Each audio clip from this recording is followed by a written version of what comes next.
오늘 밤에 올 필요 없어. 어머니가 당신 여기 오는 거 원치 않으셔. 시어머니의 새집 집들이 파티가 열리던 날 밤. 남편에게서 온 문자 메시지였다. 나는 짧게 답장했다. 알았어, 여보. 그들은 나를 무시하고 굴욕감을 줬다. 나는 그들이 후회하게 만들기로 결심했다. 모든 결제를 취소하고 모든 자금을 회수했다. 1시간 후, 그들은 미친 듯이 나에게 전화를 걸기 시작했다. 최수아는 천천히 관자놀이를 마사지했다. 그녀 앞에 노트북 화면에는 방금 막 거액의 돈이 그녀의 계좌에서 빠져나갔음을 알리는 숫자 10이 표시되어 있었다. 서울에서 가장 고급스러운 주택가 중 하나인 한남동에 위치한 호화로운 저택의 마지막 잔금이었다. 그 집은 그녀를 위한 것이 아니라 시어머니인 김 여사를 위한 것이었다. 수아는 긴 한숨을 내쉬고 노트북을 닫은 뒤 가죽으로 된 사무실 의자에 등을 기댔다. 성공적인 패션 수출 기업의 대표로서 수아는 수십억 원짜리 결정을 내리는 데 익숙했다. 하지만 이번 결정은 달랐다. 사라지지 않는 씁쓸함이 있었다. 모든 것은 석 달 전부터 시작되었다. 남편인 김민준이 안쓰러운 얼굴로 그녀에게 찾아왔다. 민준은 좋은 사람이었다. 적어도 수아는 그렇게 생각했다. 하지만 안타깝게도 그는 어머니의 뜻에 너무나 순종적이었다. 그날 밤 민준은 수아의 옆에 앉아 그녀의 손을 잡고 수아가 이미 여러 번 들었던 설득을 시작했다. 수아야, 어머니도 이제 연세가 있으시잖아. 남은 여생 동안 번듯한 집에서 살아보는 게 평생의 소원이라고 하시네. 수아는 침묵했다. 번듯한이라는 단어. 민준과 김 여사가 말하는 번듯한의 기준은 매우 상대적이었다. 김 여사가 지금 살고 있는 집도 충분히 좋은 목동의 넓은 아파트였다. 하지만 김 여사는 항상 무언가 부족하다고 느꼈다. 김 여사는 수아를 한 번도 좋아한 적이 없었다. 그녀에게 수아는 그저 사업에서 운이 좋았던 평범한 여자일 뿐이었다. 수아의 사업가라는 지위는 자랑거리가 되기는커녕 질투의 대상이 되었다. 김 여사는 며느리로서 수아가 모든 수입을 남편과 시어머니에게 맡겨 관리하게 해야 한다고 생각했다. 당연히 수아는 거절했다. 그녀는 피땀 흘려 사업을 일구었고 그 돈은 명확한 곳에만 사용하고 싶었다. 하지만 민준이 그녀의 약점이었다. 어떤 집을 말하는 거야, 여보? 수아가 그때 물었다. 알잖아. 한남동에 있는 그 집. 어머니가 이미 보고 오셨어. 공기도 더 맑고 정원도 있다고 하시더라. 민주는 수아의 시선을 피하며 대답했다. 수아는 거의 숨이 막힐 뻔했다. 한남동은 대한민국에서 가장 비싼 동네 중 하나였다. 그곳의 시세를 완벽하게 알고 있었다. 그건 단순한 집이 아니라 작은 궁전이었다. 민준 씨, 그 가격은 말도 안 돼. 우리 지금 사업 확장 중이잖아. 수아는 협상을 시도했다. 제발, 수아야. 이번 한 번만 우리 어머니를 위해서 약속할게.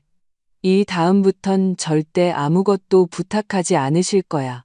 아들로서 어머니 행복하게 한 번 못해드리는 게 너무 부끄러워. 민주는 그의 주무기인 죄책감을 사용하기 시작했다. 그리고 언제나처럼 수아는 마음이 약해졌다. 그녀는 민준을 사랑했고 자신의 희생이 언젠가 김 여사가 마침내 자신을 받아들이게 할 것이라는 희망을 항상 품고 있었다. 그렇게 집 구매 절차가 시작되었다.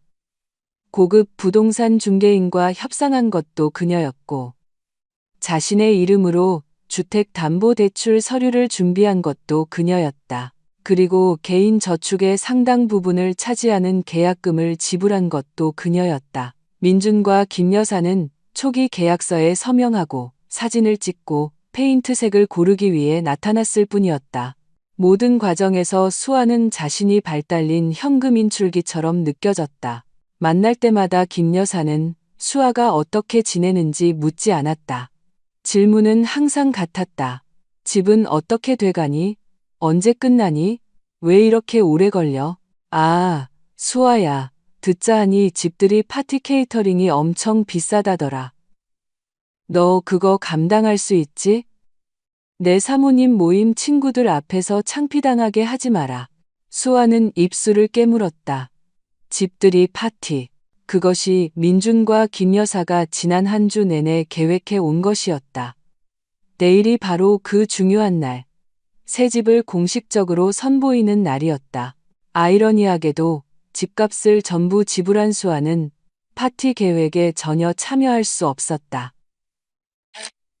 그녀는 단지 비용 보고서만 받을 뿐이었다. 매일 민주는 그녀에게 청구서 목록을 보냈다.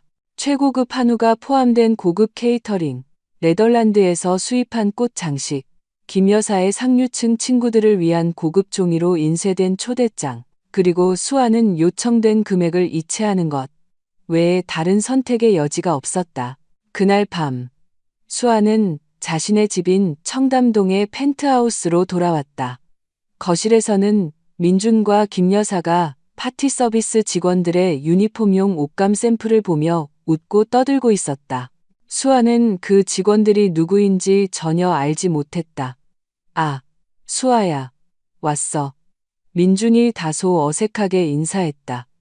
김 여사는 그녀를 곁눈질로 한 번 보고는 다시 옷감 카탈로그에 집중했다. 응, 여보. 준비는 잘 돼가? 수아는 서류 가방을 내려놓으며 미소를 지으려 애썼다. 물론이지. 모든 준비가 끝났어. 내일 서울 최고의 파티가 될 거야. 민준이 외쳤다. 다행이네. 수아가 낮은 목소리로 말했다. 아, 어머님. 방금 집 잔금 다 치렀어요. 이제 완전히 우리 집이에요. 수아는 최소한의 감사 인사라도 기대했다. 김 여사의 반응은 예상 밖이었다. 그녀는 미소 짓지 않고 단지 고개를 짧게 끄덕일 뿐이었다. 아, 그래. 당연히 내가 해야 할 일이지. 그녀가 퉁명스럽게 말했다. 민준아, 내 생각엔 은색보다는 이 금색이 더 우아한 것 같구나. 내 손님들이 감탄할 거야. 수아는 심장에 비수가 꽂히는 것 같았다. 당연히 네가 해야 할 일. 그렇다면 그녀의 모든 노력, 그녀가 쓴 수십억 원은 그저 의무로 여겨졌던 것이다. 민주는 아내의 표정 변화를 보고 재빨리 분위기를 바꾸려 했다. 물론이죠, 어머니. 금색으로 하죠.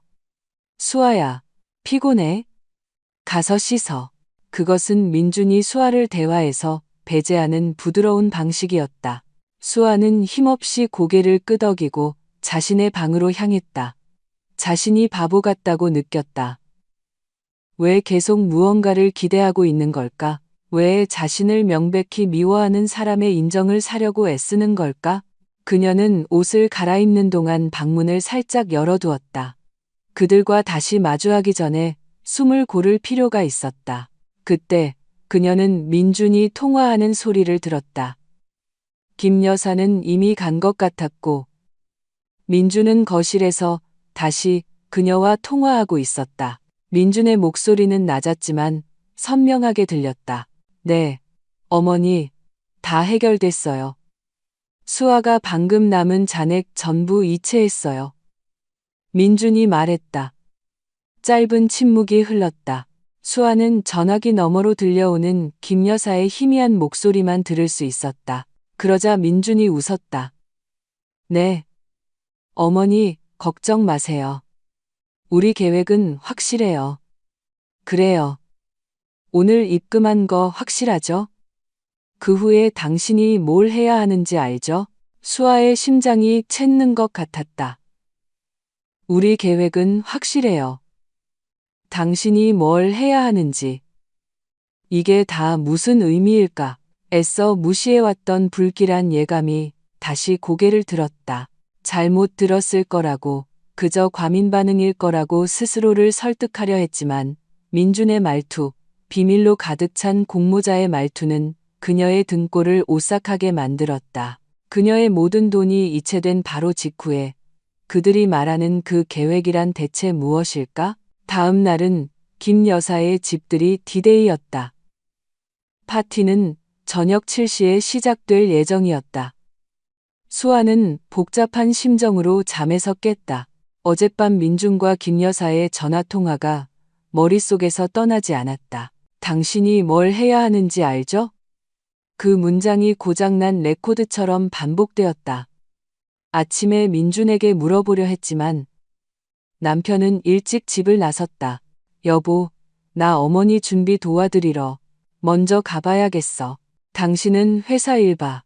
아무것도 걱정하지 마. 민준이 서둘러 신발을 신으며 말했다. 민준 씨, 나도 같이 갈게. 케이터링 확인이라도 도울 수 있지 않을까? 수아가 제안했다. 민준의 발걸음이 멈췄다. 그는 알 수 없는 표정으로 돌아섰다. 아니, 수아야. 거긴 지금 사람도 많고 정신없어. 너만 피곤해. 오늘 밤 주인공은 당신이잖아. 나중에 예쁘게 하고 오기만 해. 그가 말했다. 그러고는 수아의 이마에 서둘러 입을 맞추고 떠났다. 주인공. 수아는 씁쓸하게 웃을 뻔했다. 자기 파티에 대해 아무것도 모르는 주인공이 어디 있단 말인가? 파티 비용을 전부 내면서도 참여하지 못하는 주인공이 어디 있단 말인가? 사무실에 있는 내내 수아는 일에 집중할 수 없었다. 개인 사무실에 정성스럽게 걸려있는 파티 드레스를 바라보았다. 그녀가 직접 디자인한 드레스였다. 로즈골드 색상의 우아한 브로케이드 드레스에 같은 톤의 실크 숄. 그녀는 완벽하게 보이고 싶었다. 김 여사의 친구들을 위해서가 아니라 민준을 위해서. 민준이 자신을 자랑스러워하길 바랐다. 아주 특별한 집들이 선물도 준비했다. 3개월 전에 주문 제작한 유명 조각가의 예술 작품이었다. 오후 4시 수아는 일찍 퇴근하기로 결정했다. 차분하게 준비하고 싶었다. 집으로 가는 길에 민준에게 전화를 걸었다. 여보, 몇 시에 데리러 올 거야? 아니면 내가 따로 갈까? 우리 옷 색깔 맞추기로 한 거 맞지? 민준의 전화는 울렸지만 그는 받지 않았다. 수아는 메시지를 보냈다. 읽었음을 알리는 표시가 떴지만 답장은 없었다. 수아는 한숨을 쉬었다. 많이 바쁜가 보네. 긍정적으로 생각하려 애썼다. 김 여사에게도 전화를 걸었다. 그저 혹시 빠진 것이 있는지 격식 차려 묻기 위해서였다. 전화벨이 2번 울리더니 갑자기 끊겼다. 수신 거절. 수아의 심장이 불안하게 뛰기 시작했다. 왜 전화를 거절했을까? 다시 걸자. 곧장 음성 사서함으로 넘어갔다. 나를 차단했어. 아니, 불가능해. 김 여사는 연세가 있으시잖아.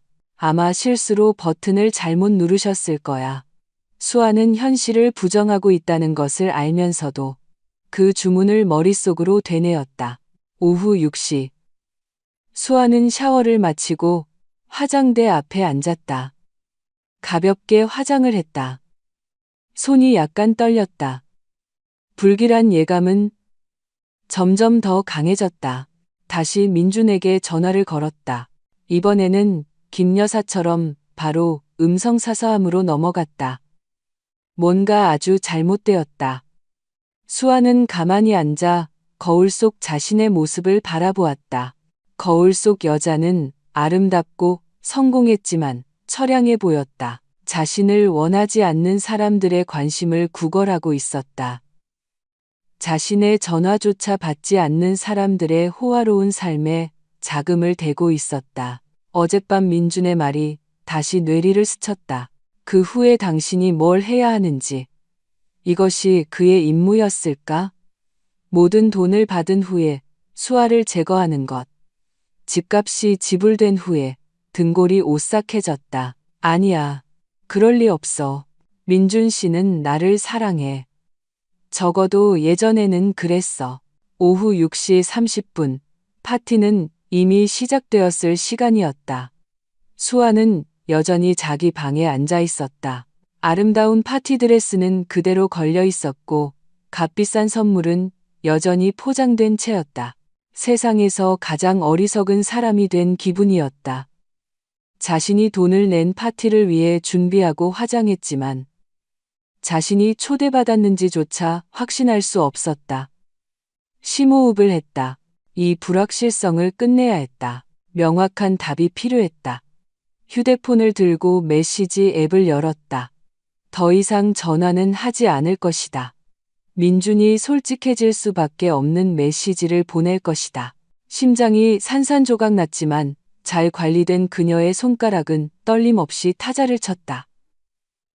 여보, 나 이제 준비 다 됐어. 지금 출발할게. 민준에게 메시지를 보냈다. 즉시 회색 확인 표시 2개가 나타났다. 수아는 휴대폰 화면을 눈도 깜빡이지 않고 뚫어지게 쳐다보며 그것이 파란색으로 바뀌기를 기다렸다. 답장을 기다렸다. 1분이 지났다. 5분이 지났다. 손에 쥔 휴대폰이 무겁게 느껴졌다. 어떤 답이 오든 그녀의 인생을 영원히 바꿔놓을 것이라는 것을 알았다. 숨을 참았다. 시간이 호화로운 주 침실에서 멈춘 것 같았다. 수아는 화면을 뚫어지게 쳐다봤다. 그녀의 메시지는 방의 조명 아래 너무나 순진하고 애처로워 보였다. 회색 확인 표시는 조롱처럼 느껴졌다. 민주는 분명히 읽었을 것이다. 그는 손에 휴대폰을 들고 있으면서도 답장하지 않기로 선택한 것이다. 몇 분이 더 지났고 수아의 기다림은 초조함에서 차가운 불안감으로 변했다. 거실에 벽시계 소리가 들렸다. 마치 망치가 천천히 내리치는 소리 같았다. 정확히 6시 45분. 그녀의 손에 있던 휴대폰이 격렬하게 진동했다. 수아의 심장이 목구멍까지 튀어올랐다. 떨리는 손가락으로 화면 잠금을 해제했다. 남편에게서 온 새 메시지였다. 단 한 문장. 그녀의 모든 두려움, 헛된 희생, 그리고 그녀가 받았던 모든 굴욕을 요약하는 한 문장이었다. 오늘 밤에 올 필요 없어. 어머니가 당신 여기 오는 거 원치 않으셔. 수아는 그 문장을 1번, 2번, 3번 읽었다. 단어들이 뇌 속으로 들어오는 것 같지 않았다. 이해할 수 없는 외국어처럼 낯설었다. 휴대폰이 그녀의 손에서 천천히 미끄러져 실크 잠옷으로 덮인 무릎 위로 떨어졌다. 그녀는 여전히 화장대 앞에 앉아 있었다. 거울에는 완벽하게 화장한 아름다운 여인이 텅 빈 눈으로 비치고 있었다. 옷장에 걸린 값비싼 로즈골드색 드레스는 주인의 운명을 비웃는 듯했다. 비싼 예술품 선물은 침대 위에 놓여 어리석음에 대한 기념비처럼 보였다. 초기의 충격은 몇 초 만에 지나갔고 그 뒤를 찌르는 듯한 물리적 고통이 따랐다. 마치 거대한 손이 심장을 쥐어짜는 것 같았다. 미안해. 파티가 연기됐어도 아니었다. 미안. 어머니가 편찮으셔도 아니었다. 그것은 노골적이고 잔인하며 의도적인 거절이었다. 그리고 메시지를 보낸 사람은 그녀의 남편, 민준이었다. 그는 단순한 전달자가 아니라 공범이었다. 순간 모든 퍼즐 조각이 맞춰졌다. 어젯밤 민준의 전화통화. 우리 계획은 확실해요. 당신이 뭘 해야 하는지 알죠? 이것이 민준의 임무였다. 모든 청구서가 지불된 후 수아를 깔끔하게 제거하는 것. 집값도 지불됐고 파티 비용도 지불됐다. 그들은 더 이상 수아가 필요 없었다. 그녀는 그저 유효기간이 지난 현금 인출기일 뿐이었다. 다른 기억들이 걷잡을 수 없이 밀려왔다. 김 여사가 감기에 걸렸다는 이유만으로 며느리가 간호해주길 원해서 파리로 가는 중요한 출장을 취소했던 기억. 사실 김 여사는 그저 성공한 며느리를 하녀처럼 부릴 수 있다고 이웃들에게 자랑하고 싶었을 뿐이었다. 민준의 완전히 실패한 카페 사업의 손실을 메워줬던 기억. 그녀는 회사 비상금을 사용했지만 민준이나 김 여사에게서 감사하다는 말 한마디 듣지 못했다. 오히려 불평만 들었다. 돈을 줄 거면 더 투자했어야지. 자본금이 더 있었으면 분명 성공했을 텐데. 수아는 김 여사의 모든 비아냥을 떠올렸다. 수아가 너무 뻣뻣하고 구식이라느니, 일에만 미쳐서 여자로서의 의무를 잊었다느니, 그리고 가장 고통스러웠던 말, 아직 손주를 낳아주지 않았으니, 불임이라는 말. 사실 그들은 결혼한 지 겨우 2년이었다. 그리고 임신을 미룬 것은 민준과 그의 가족의 재정을 안정시키기 위한 수아 자신이었다. 이 모든 시간 동안 수아는 모든 것을 참았다.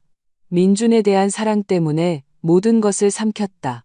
그녀는 항상 민준이 자기 편이라고, 그가 단지 아내와 어머니 사이에서 힘들어할 뿐이라고 생각했다.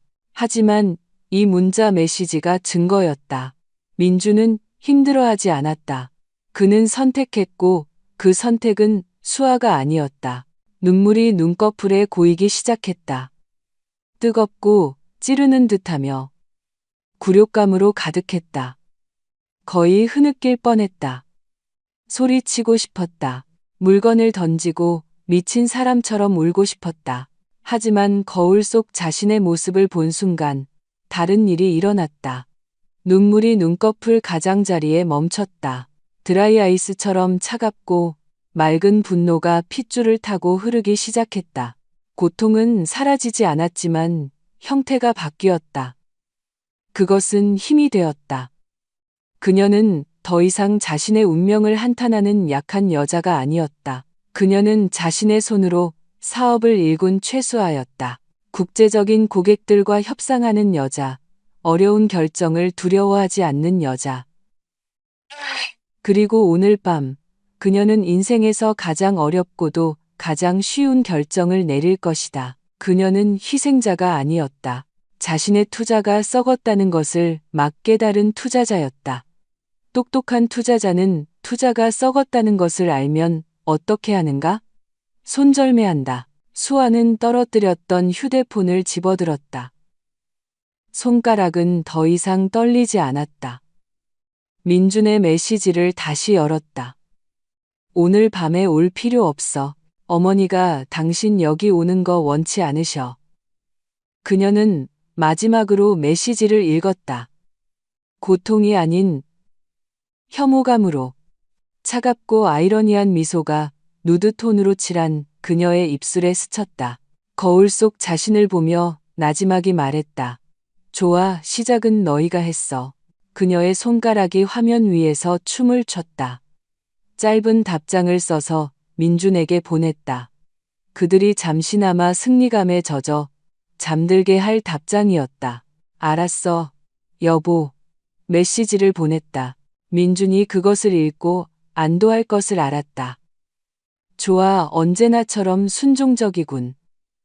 아마 민준은 그렇게 생각하며 다시 파티를 즐길 것이다.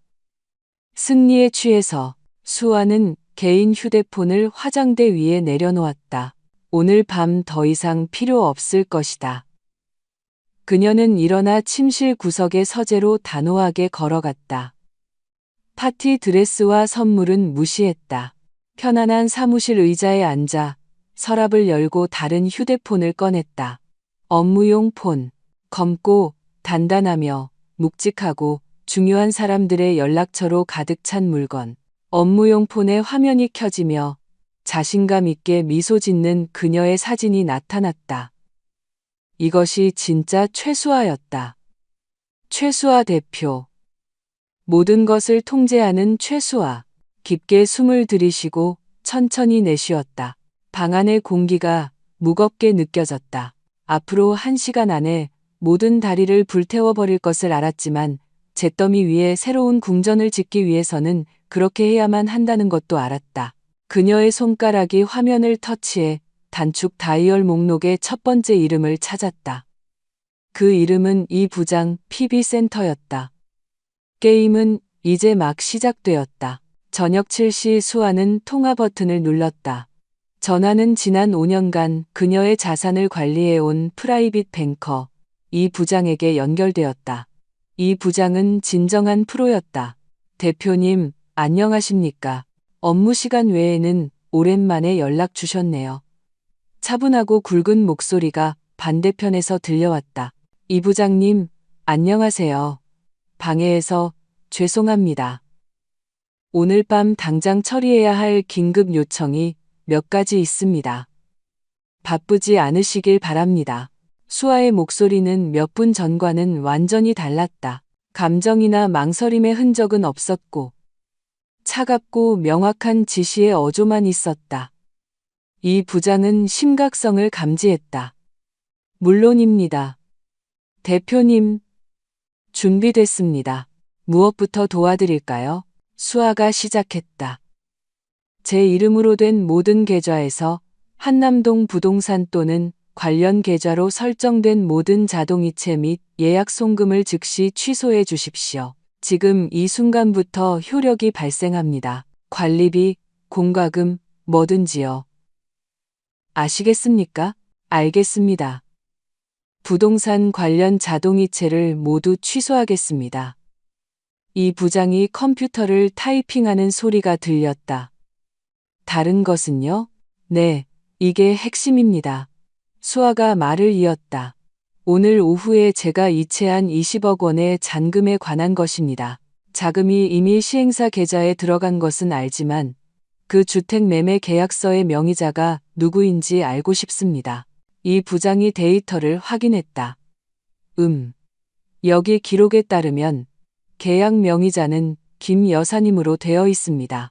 그리고 대표님은 연대보증인이자 주채무자로 등재되어 있네요. 모든 자금은 대표님 계좌에서 출금되었습니다. 완벽해요. 수아가 나지막이 말했다. 이 부장님, 즉시 은행 법무팀에 연락해 주십시오. 그 거래를 동결시키고 싶습니다.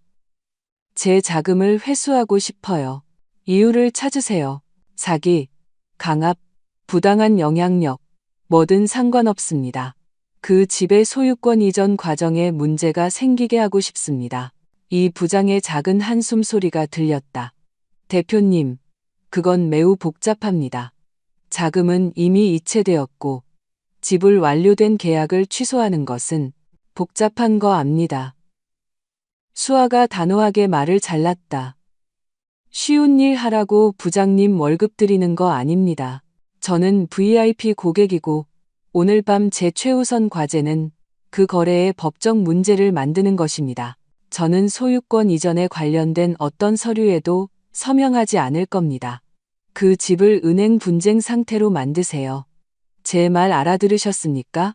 알겠습니다, 대표님. 지금 바로 법무팀에 보고하겠습니다. 제가 할 수 있는 모든 조치를 취하겠습니다. 이 부장의 목소리는 이제 매우 진지했다. 좋습니다. 세 번째. 이건 가장 쉽습니다. 제주 계좌에 연결된 모든 가족 카드를 영구적으로 정지시켜 주십시오. 김민준 씨와 김 여사 명의로 된 것들이요. 일시 정지가 아니라 10분 전부터 효력이 발생하는 영구 정지입니다. 그건 즉시 처리 가능합니다.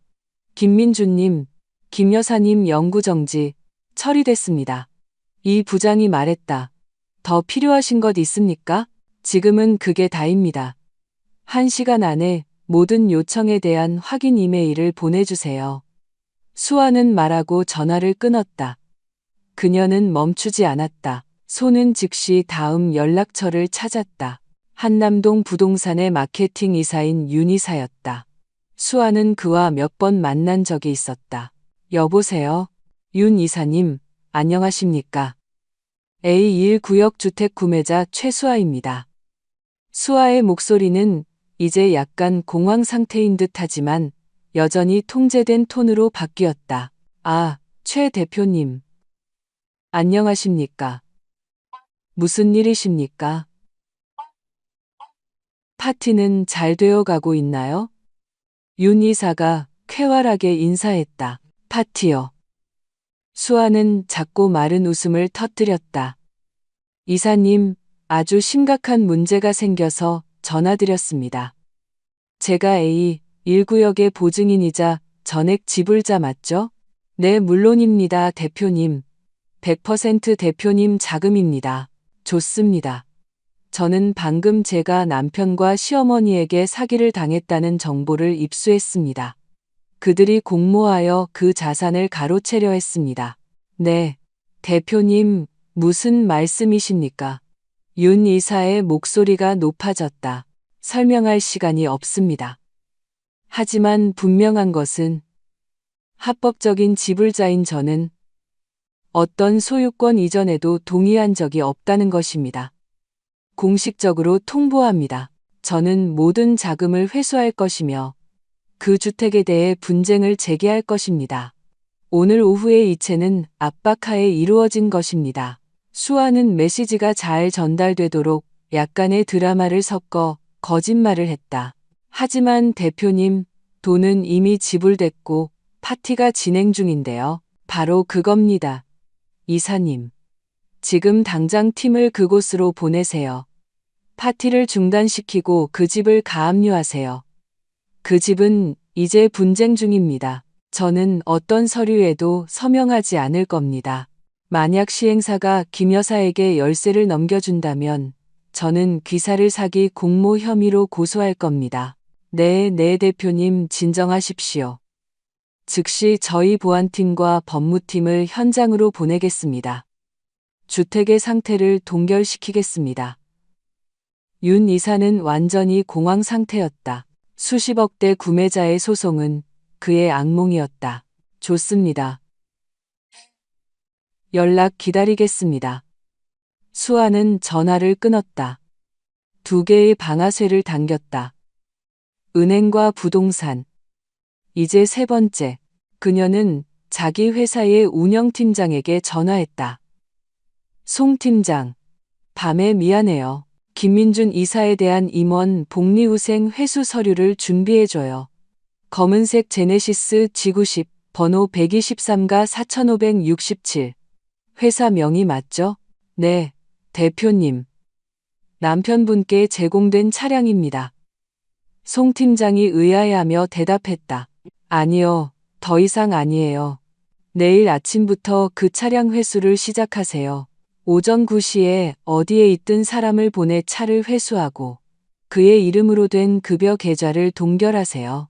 그는 더 이상 우리 회사 직원이 아닙니다. 수아가 말했다. 민주는 수아의 회사에서 마케팅 이사라는 직함을 가지고 있었지만 그것은 단지 선물일 뿐이었다. 그의 업무 성과는 0에 가까웠다. 알겠습니다, 대표님. 즉시 처리하겠습니다. 수아는 업무용 폰을 내려놓았다. 끝났다. 3통의 전화. 총 45분. 45분 만에 그녀는 민준과 김 여사가 막 즐기려던 호화로운 삶의 기반을 파괴했다. 그녀는 일어나 서재를 나섰다. 잠옷을 벗고 욕실로 걸어가 욕조에 뜨거운 물을 채웠다. 라벤더 향 입욕제를 풀었다. 휴식이 필요했다. 뜨거운 물에 몸을 담그는 동안 정확히 저녁 8시 10분 화장대 위에 놓아두었던 개인 휴대폰이 비명을 지르기 시작했다. 화면이 밝게 빛났다. 남편으로부터의 전화. 전화는 한참 동안 울리다 끊겼다. 1초 후 다시 켜졌다. 시어머니로부터의 전화. 끊겼다. 남편. 휴대폰이 유리 테이블 위에서 격렬하게 진동하며 방 안에 윙윙거리는 소리를 냈다. 전화는 공황 상태와 분노로 가득 찬 채 끊임없이 걸려왔다. 수아는 눈을 감고 욕조 가장자리에 머리를 기댔다. 살짝 미소 지었다. 그녀는 그 휴대폰을 건드리지 않았다. 그들이 공황에 빠지도록 내버려 두었다. 이것은 단지 시작일 뿐이었다. 라벤더 향을 깊게 들이마셨다. 오늘 밤 그녀는 평온하게 잠들 것이다. 저녁 8시 김 여사의 새 집에서는 파티가 한창이었다. 집은 빛으로 가득 찼다.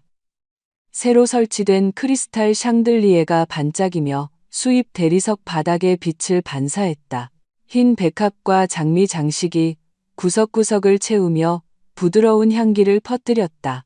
클래식 음악이 배경으로 흐르며 손님들의 가벼운 웃음소리와 샴페인 잔이 부딪히는 소리와 어우러졌다. 김 여사는 그날 밤의 주인공이었다. 반짝이는 스팽글로 가득한 맞춤 드레스를 입고 복잡한 올림머리를 했다. 두꺼운 화장으로 덮인 그녀의 얼굴은 승리감으로 빛났다. 그녀는 상류층 친구들 한가운데 서 있었다. 모두가 그녀를 칭송했다. 김 여사님, 이게 집이에요? 궁전이에요? 정말 대단하네요. 금팔찌로 가득 찬 팔을 한 여자가 감탄했다. 아유, 뭘 이 정도 가지고. 김 여사는 새 다이아몬드 반지를 자랑하려는 듯 손을 흔들며 겸손한 척 대답했다. 다 우리 민준이 덕분이지. 엄마 기쁘게 할 줄 아는 아들이야. 민준 씨는 정말 효자네요. 그리고 수아 씨 같은 아내를 얻어서 얼마나 행운이에요. 사업이 아주 크다면서요?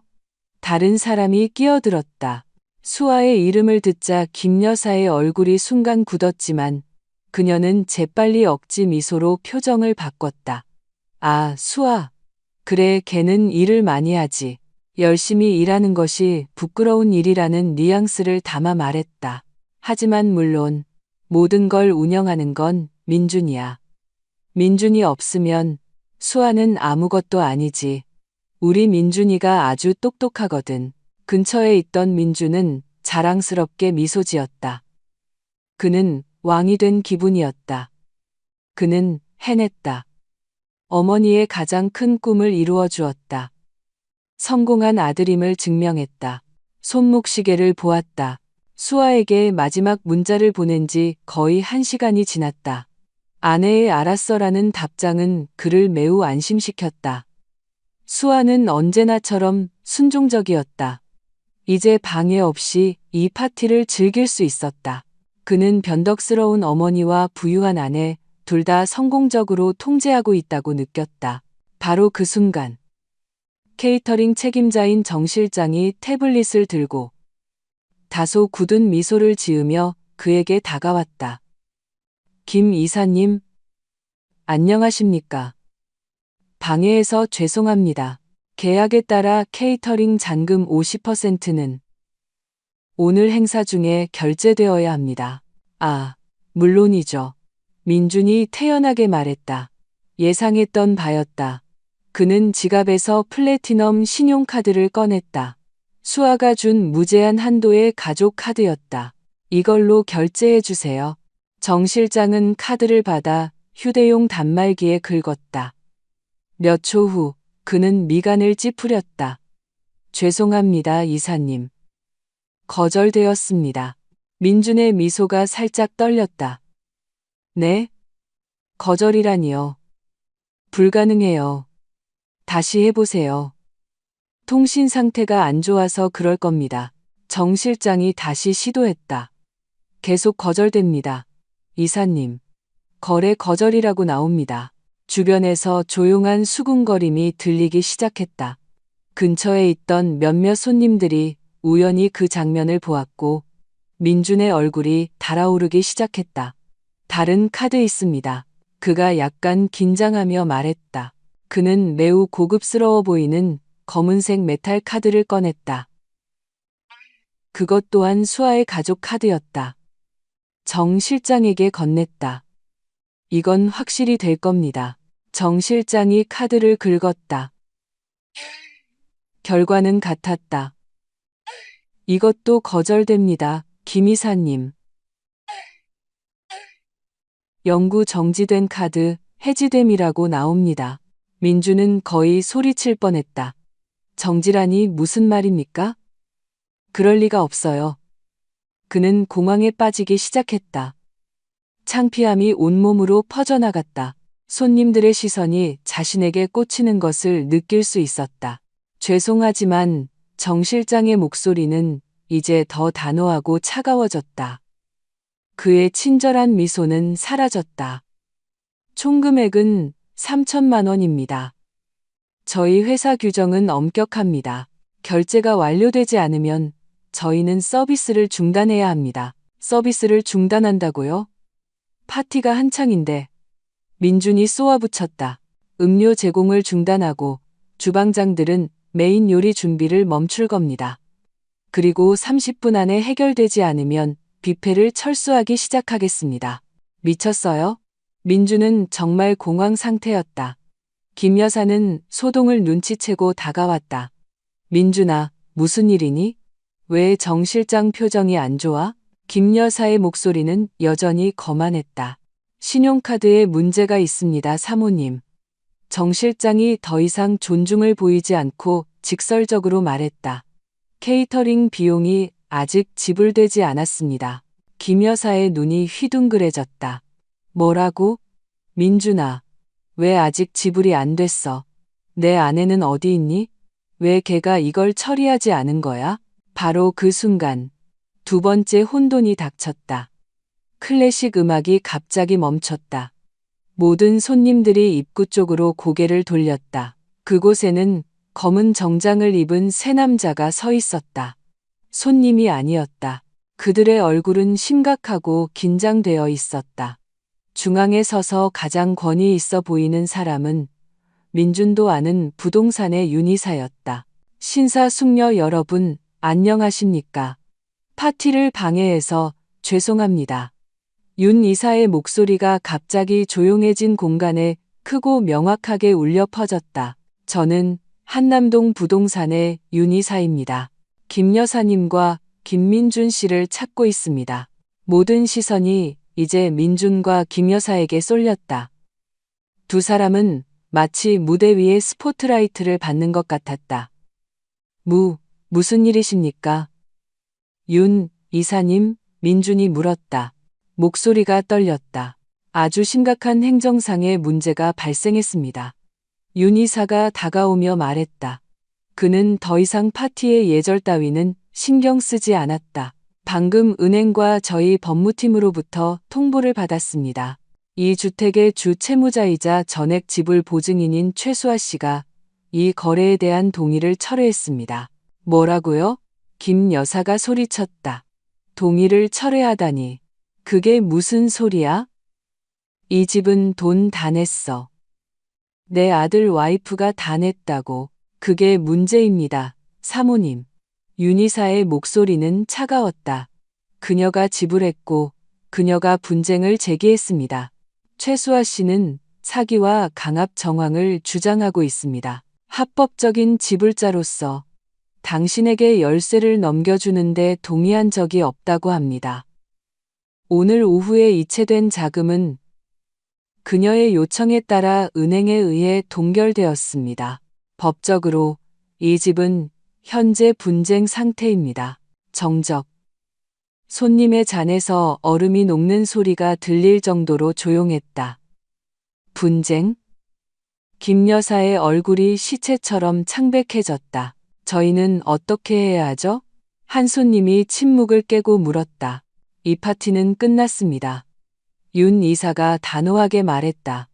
법적 안전을 위해 모든 손님들께서는 즉시 이곳을 떠나주시길 요청합니다. 이 집은 법적 상황이 명확해질 때까지 저희가 임시로 가압류하겠습니다. 혼란이 터져나왔다. 그 상류층 사모님들은 두 번 말할 필요도 없었다. 수군거리며 서둘러 빠져나갔다. 몇몇은 노골적으로 비웃기까지 했다. 최고의 파티는 순식간에 지옥으로 변했다. 이럴 순 없어. 민준이 소리쳤다. 그는 휴대폰을 꺼냈다. 수아에게 전화해야 했다. 떨리는 손으로 아내의 번호를 눌렀다. 전화는 울렸다. 받지 않았다. 다시 걸었다. 받지 않았다. 받아 수아야. 받으라고. 민준이 절망적으로 외쳤다. 김 여사는 공황에 빠진 민준을 보고 자신의 휴대폰을 꺼냈다. 내가 전화하마. 나한테는 분명 꼼짝 못할 거야. 김 여사가 전화했다. 거절되었다. 다시 걸었다. 음성사서함. 또다시 걸었다. 조용한 욕실, 라벤더 향기 속에서 수아는 화장대 위에서 격렬하게 진동하는 휴대폰 화면을 바라보고 있었다. 남편, 시어머니, 남편. 휴대폰은 끊임없이 비명을 질렀다. 수아는 그저 미소 지으며 눈을 감고 몸을 감싸는 따뜻한 물을 즐겼다. 분쟁 중인 집에서의 혼란은 빠르게 진행되었다. 김 여사를 하늘처럼 떠받들던 상류층 친구들은 이제 가라앉는 배를 버리는 쥐들처럼 흩어졌다. 가짜 미소로 가득했던 그들의 얼굴에는 이제 놀라움, 동정, 그리고 무엇보다도 악의적인 고소함이 뒤섞여 있었다. 올해의 가장 뜨거운 가십거리가 그들의 눈앞에서 펼쳐지고 있었다. 어머, 집을 저렇게 가압류당하다니. 망신도 저런 망신이 없네. 한 사모님이 차로 급히 걸어가며 친구에게 속삭였다. 내 저럴 줄 알았어. 자기들 능력으로 저런 집을 어떻게 사. 분명 며느리가 사준 건데 며느리가 단단히 화가 났나 보네. 쌤통이다. 다른 사람이 대꾸하며 시행사의 보안팀이 도착하기 시작하는 집 앞을 서둘러 사진 찍었다. 김 여사는 몇 분 전까지만 해도 자신의 승리의 무대였던 대리석 테라스에 얼어붙은 듯 서 있었다. 그녀는 격렬하게 떨고 있었지만 추워서가 아니었다. 분노와 견딜 수 없는 수치심 때문이었다. 그녀의 화려한 드레스는 이제 광대 의상처럼 보였다. 얼굴의 두꺼운 화장은 식은땀에 번지기 시작했다. 민준아, 걔는 왜 전화를 안 받는 거니? 김 여사가 히스테릭하게 소리쳤다. 그녀는 넋이 나간 눈으로 민준을 쳐다봤다. 이게 다 너 때문이야. 왜 그 문자를 보냈어? 왜 오지 말라고 했냐고. 계속해서 통화 버튼을 누르던 민준은 얼어붙었다. 시행사팀과 남은 케이터링 직원들 앞에서 한 어머니의 고백은 치명적인 실수였다. 부동산의 윤이사가 눈썹을 치켜 세웠다.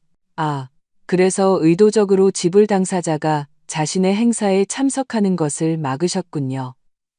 이것은 최수아 씨의 주장을 더욱 뒷받침하는군요. 당신이 상관할 바 아니야. 김 여사가 소리쳤다. 그녀는 다시 민준에게 돌아섰다. 계속 전화해. 여기로 오라고 해. 이 사람들에게 모든 게 오해라고 말하라고 해. 빨리. 하고 있어요, 어머니. 안 받아요. 민준이 대답했다. 그 역시 창피했지만 공포가 더 컸다. 어떻게 해야 할지 몰랐다. 엄마와 아들이 다투는 동안 케이터링의 정 실장은 자기 팀에게 신호를 보냈다. 철수해. 그의 명령은 짧았다. 잠시 전까지만 해도 민첩하게 음식을 나르던 웨이터들은 이제 더 빠른 속도로 움직였다. 그들은 더러운 접시를 거칠게 쌓기 시작했다. 한우 타파스, 대하구이, 연어. 손도 대지 않은 뷔페 음식은 즉시 덮여 카트로 실려 나갔다. 설치했던 모든 꽃 장식을 뜯어냈다. 웨이터들은 커피 머신을 해체하고 모든 병을 회수했다. 그들은 전문적인 도둑팀처럼 빠르고 효율적으로 일했다. 어이, 당신들 뭐 하는 거야? 김 여사가 소리쳤다. 그 음식을 가져갈 순 없어. 아직 돈 안 냈잖아요, 사모님. 정 실장이 냉소적으로 대꾸했다. 계약에 따라 결제가 거부되었으므로 저희 소유인 모든 것을 회수합니다. 미지불시, 손대지 않은 음식을 포함한 모든 물품은 저희에게 귀속됩니다. 몇몇 웨이터는 심지어 식탁보까지 걷어내 앙상한 나무 테이블만 남겼다. 호화로운 파티는 이제 막 약탈당한 장소처럼 보였다. 김 여사의 수치심은 한계에 달했다. 그녀는 자신의 화려함의 잔해가 눈앞에서 벗겨지는 것을 지켜봐야 했다. 케이터링이 떠난 후 시행사팀의 차례였다. 윤희사는 커다란 노란색 스티커롤을 꺼냈다. 김민준 씨, 김 여사님, 정말 유감입니다만 이 부동산에서 퇴거해 주시길 요청합니다. 뭐라고? 우리를 쫓아낸다고? 여긴 우리 집이야. 김 여사가 울부짖었다. 더 이상은 아닙니다, 사모님. 이 분쟁이 해결될 때까지 이곳은 은행에 의해 압류된 시행사 소유 부동산입니다. 중요한 개인 물품이 있다면 챙기십시오. 5분 드리겠습니다. 윤희사를 동행한 거구의 보안 요원이 말했다. 5분. 민준과 김 여사는 그곳에 아무것도 없었다. 산산조각 난 자존심 외에는 두 사람은 가장 비싼 파티복을 입은 채 비틀거리며 테라스 계단을 내려왔다. 그들 뒤로 보안팀이 웅장한 나무 문에 커다란 노란색 스티커를 붙였다. 법적 분쟁으로 출입 금지. 그리고 경비원은 정문에 추가 자물쇠를 채웠다. 김 여사와 민주는 이제 꿈의 집 대문 밖 길거리에 서 있었다. 정원 조명은 여전히 켜져 아이러니하게도 그들의 창백하고 패배한 얼굴을 비추고 있었다. 마지막 손님들의 차가 쌩쌩 지나갔다. 승객들은 귀찮다는 듯 인사조차 하지 않았다. 이건 꿈이야, 민준아. 꿈이지, 그렇지. 김 여사가 속삭였다. 다리에 힘이 풀려 먼지 쌓인 보도에 주저앉았다. 그녀의 비싼 드레스가 더러워졌다. 민주는 대답하지 않았다. 그는 여전히 휴대폰을 쳐다보고 있었다. 수십 통의 부재중 전화. 회색 확인 표시만 있는 수십 개의 메시지. 그는 공황 상태에서 계속해서 새로운 메시지를 썼다. 수아야, 전화 받아. 수아야, 당장 답장해. 너 때문에 어머니 쓰러지시겠어. 카드 정지했다는 게 무슨 소리야? 미쳤어. 너 나랑 어머니를 웃음거리로 만들었어. 답장하라고 했지. 연속적인 메시지는 답장 없이 보내졌다. 민주는 휴대폰을 도로에 던져버리고 싶었다. 그는 절망적이었고 분노했으며 두려웠다. 자신의 아파트에서 수아는 마침내 욕실에서 나왔다. 편안한 면, 잠옷을 입고 있었다. 머리는 수건으로 감싸고 있었다. 여전히 진동하는 개인 휴대폰을 집어들었다. 민준의 분노와 공포의 메시지들을 보았다. 그 모든 메시지를 평온한 표정으로 읽었다. 그리고 그녀의 우아한 손가락이 답장을 썼다. 민준의 빗발치는 질문에 답하지 않고 그저 단순하고 직설적이며 그의 오만의 심장을 정확히 꿰뚫는 한 문장을 썼다. 무슨 일 있어, 여보. 어머니가 내가 거기 있는 거 원치 않으신다고 했잖아. 메시지가 전송되었다. 파란색 확인 표시 2개. 가압류된 집 앞 어두운 보도 위에서 민준의 휴대폰이 울렸다. 수아의 답장이었다. 민준은 서둘러 열었다. 김 여사는 희미한 희망을 보고 머리를 기울였다. 그들은 그 문장을 함께 읽었다. 무슨 일 있어, 여보? 어머니가 내가 거기 있는 거 원치 않으신다고 했잖아. 침묵. 그 순간 민준과 김 여사는 깨달았다. 이것은 사고가 아니었다. 은행 시스템의 오류도 아니었다. 오해도 아니었다.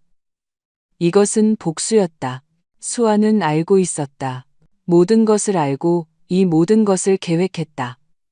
민준의 얼굴은 공황에서 공포로 변했다. 김 여사의 얼굴은 분노에서 순수한 두려움으로 변했다. 그들은 방금 깨달았다. 그들은 순종적인 며느리를 모욕한 것이 아니었다. 잠자는 용을 깨운 것이었다. 한남동의 호화로운 주택가, 밖거리는 차갑고 조용했다. 방금 겪었던 파티의 화려함과는 너무나 달랐다. 김 여사와 민주는 이제 말 그대로 길거리에 나앉았다. 굴욕적으로 쫓겨난 후 그들은 비싼 옷을 입은 두 명의 거지처럼 보도에 서 있었다.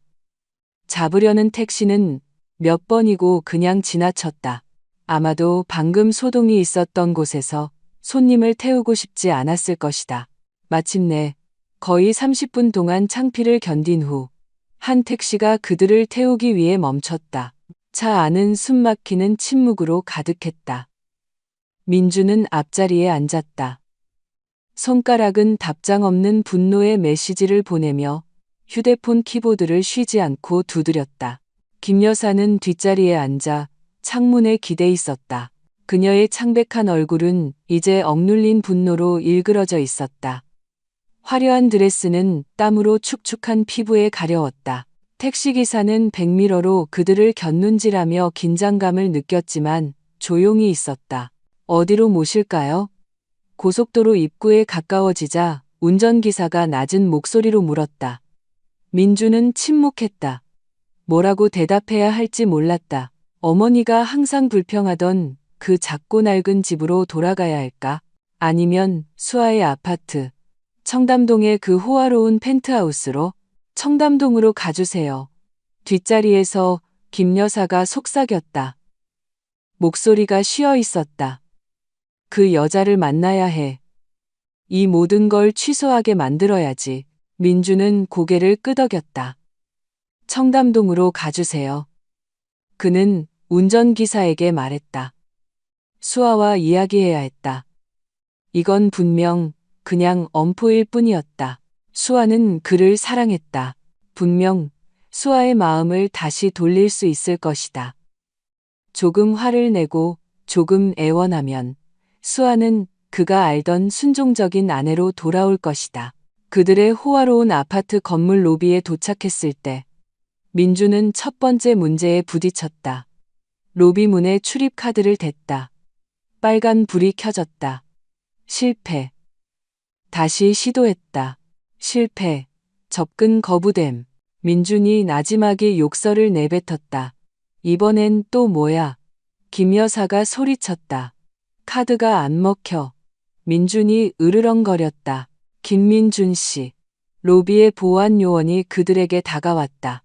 죄송합니다만 소유주 분의 요청으로 카드 사용이 정지되었습니다. 소유주? 내가 남편이요. 민준이 감정적으로 폭발하기 시작했다. 죄송합니다. 규정은 규정입니다. 최수아 대표님 댁에 먼저 연락해서 출입 허가를 받아야 합니다. 보안 요원이 단호하지만 정중하게 말했다. 김 여사의 얼굴이 토마토처럼 붉어졌다. 새 집에서 쫓겨난 것도 모자라 이제 아들의 것이라고 생각했던 아파트에 들어가기 위해 손님처럼 허락을 구해야 했다. 이것은 견딜 수 없는 새로운 층위의 굴욕이었다. 보안 요원이 인터폰으로 전화했다. 안녕하십니까?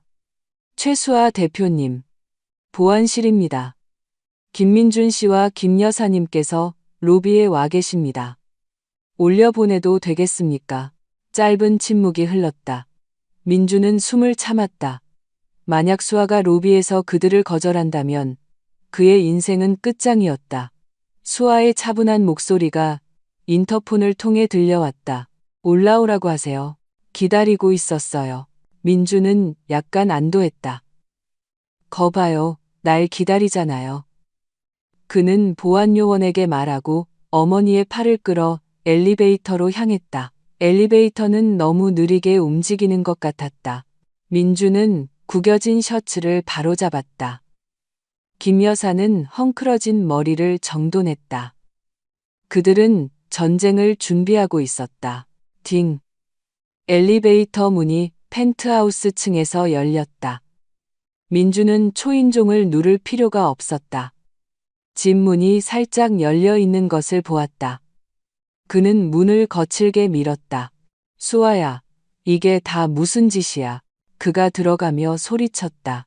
아파트 안의 광경은 그를 아연실색하게 만들었다. 수아는 울고 있지도 두려워하지도 공황에 빠져 있지도 않았다. 그녀는 거실 소파에 편안하게 앉아 면 잠옷을 입고 젖은 머리를 수건으로 감싸고 있었다. 그녀 앞에 커피 테이블에는 김이 모락모락 나는 생강차 한 잔이 놓여 있었다. 그녀는 마치 방금 홈스파를 즐긴 것처럼 평온하고 상쾌해 보였다. 더럽고 지치고 분노로 가득 찬 민준과 김 여사와는 극명한 대조를 이루었다. 앉아요. 수아가 낮은 목소리로 말했다. 그녀의 목소리는 연못의 물처럼 고요했다. 앉으라고? 김 여사가 소리치며 한 걸음 나섰다. 우리를 그딴 망신을 주고 앉으라고? 내가 무슨 짓을 했는지 알아? 수아야, 무슨 장난을 치는 건지 모르겠지만 이건 너무 심했어. 민준이 끼어들었다. 그의 목소리는 분노와 두려움 사이에서 떨렸다. 넌 우리를 모든 사람 앞에서 망신 줬어. 내 카드를 취소하고 어머니 집을 가압류했어. 너 미쳤어? 수아는 민준을 뚫어지게 쳐다봤다. 남편의 눈에서 한때 사랑했던 남자의 흔적을 찾았다. 아무것도 찾을 수 없었다. 오직 두려움과 이기심뿐이었다. 미쳤다고? 수아가 마침내 입을 열었다. 목소리는 높아지지 않았지만 날카로웠다. 누가 미친 거지? 당신들 꿈의 집을 사주기 위해 뼈 빠지게 일했나? 아니면 내 돈을 즐기면서 내 등 뒤에서 나를 모욕하는 당신들? 민주는 침묵했다. 내가 당신들을 망신줬다고? 수아가 유머 없는 작은 웃음을 터뜨렸다. 어머니가 직접 내가 오길 원치 않는다고 하지 않았나. 난 그냥 명령을 따랐을 뿐이야. 안 갔지. 단지 내 소유인 모든 것을 회수했을 뿐이야. 내 소유라고? 김 여사가 소리쳤다. 여기 내 것은 아무것도 없어. 내가 가진 모든 건 내 아들 민준이 덕분이야. 내 아들 없었으면 넌 아무것도 아니었을 거라고. 내 모든 재산은 내 아들 재산이기도 해. 아드님 재산이요? 수아는 이제 시어머니를 쳐다봤다. 희미한 미소가 사라졌다. 민준이 한 번도 본 적 없는 차가운 시선으로 대체되었다. 팩트만 얘기하죠. 어머님, 저는 민준 씨와 결혼하기 6년 전에 이 회사를 설립했어요. 민준 씨를 만나기 2년 전에 이 아파트를 현금으로 샀고요. 차고에 있는 차들은 모두 제 회사 명이고, 그렇게 자랑하시던 그 호화로운 집은 100% 제 개인 계좌의 돈으로 지불됐어요. 그러니 정확히 말씀해 주시죠. 아드님의 재산이 어디에 있죠? 김 여사는 입을 떡 벌렸다. 대답할 수 없었다. 수아야, 말도 안 되는 소리 그만해. 민준이 대화의 주도권을 잡으려 했다. 그의 말투가 약간 부드러워졌다. 애원 전략을 시도하는 것이었다. 알았어. 알았어. 그 문자 보낸 거 사과할게. 어머니가 시켜서 그랬어. 어머니 성격 알잖아. 하지만 이렇게까지 할 필요는 없었잖아. 여보, 이 모든 거 취소해줘. 은행에 전화하고 시행사에 전화해. 오해였다고 말해. 우리 아직 바로 잡을 수 있어. 수아는 그를 쳐다봤다. 바로 잡는다고? 바로 잡을 건 아무것도 없어, 민준 씨. 그 문자 메시지는 실수가 아니었어. 그건 진실이었지. 마침내 내 눈을 뜨게 해준 진실. 그녀는 자리에서 일어났다. 난 끝났어. 그녀가 차분하게 말했다. 끝났다니 무슨 말이야? 민준이 물었다. 불길한 예감이 그를 덮쳤다. 수아는 문 쪽으로 걸어갔다. 그 옆에는 2개의 큰 여행 가방과 여행용 가방 하나가 있었다. 민준이 자신의 것이라고 알아볼 수 있는 가방들이었다. 이 결혼은 끝났고 당신들의 현금 인출기 역할도 끝났어. 수아가 말했다. 그녀는 여행 가방을 민준 쪽으로 부드럽게 걷어찼다. 당신 짐이야. 넣을 수 있는 건 다 넣었어. 비싼 옷, 시계 컬렉션, 신발들. 민준의 눈이 공포로 커졌다. 너, 날 쫓아내는 거야? 쫓아내는 게 아니야. 수아가 정정했다. 단지 네가 속한 곳으로 돌려보내는 것뿐이야. 여긴 내 아파트야. 내 피땀으로 샀고 나를 모욕하고 어머니와 공모의 나를 속이려는 사람과 같은 공기를 마시고 싶지 않아. 사기꾼들, 말 조심해, 수아야. 김 여사가 소리쳤다. 내 돈을 즐기면서 내가 돈 낸 파티에는 오지 말라고 했죠. 그게 사기가 아니면 뭐죠? 수아가 단호하게 반박했다. 이제 제발 2분 다 나가주세요. 수아야, 이러지 마. 민주는 정말 두려웠다. 그는 수아의 손을 잡으려 했다. 수아는 마치 불에 닿은 것처럼 손을 뺐다. 날 만지지 마. 그녀는 처음으로 목소리를 높였다. 내 차는 회수하라고 지시했고 내일 아침 9시에 가져갈 거야. 신용카드는 이미 정지됐고 내일 아침이면 내 변호사가 이혼 소장을 보낼 거야. 안 돼, 안 돼. 아, 그리고 한 가지 더. 수아가 냉소적으로 미소 지었다. 새 집에서 편안하게 사세요. 뭐였더라? 아, 아직 가압류된 그 집에서요. 그녀는 아파트 문을 활짝 열고 출구를 가리켰다. 나가. 김 여사는 충격으로 얼어붙은 민준을 보고 수아를 밀치려고 나섰다. 내 아들에게 이럴 순 없어. 수아는 놀라운 힘으로 김 여사의 손을 잡았다. 제 집에서 다시는 저를 건드릴 생각 마세요, 어머님. 수아가 으르렁거렸다. 그녀의 눈은 불을 뿜고 있었다. 지금 당장 나가지 않으면 보안팀을 불러서 끌어내게 할 겁니다. 수아의 시선을 보고 김 여사는 겁을 먹었다. 그녀는 한 걸음 물러섰다. 민주는 떨리는 손으로 자신의 여행 가방을 끌었다. 그는 마지막으로 자비를 구하며 수아를 쳐다봤다. 그가 발견한 것은 강철 벽이었다. 그와 그의 어머니는 펜트하우스를 나갔다. 그들이 문지방을 넘는 순간 수아가 말했다. 안녕히 가세요, 김민준 씨. 안녕히 가세요, 김 여사님. 그리고 문이 닫혔다. 안에서 이중 잠금 장치가 돌아가는 소리가 들렸다.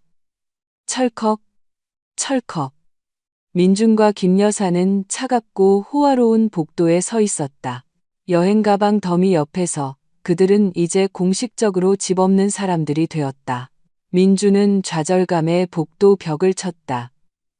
그날 밤은 민준과 김 여사의 인생에서 가장 긴 밤이었다. 갈 곳이 없었다.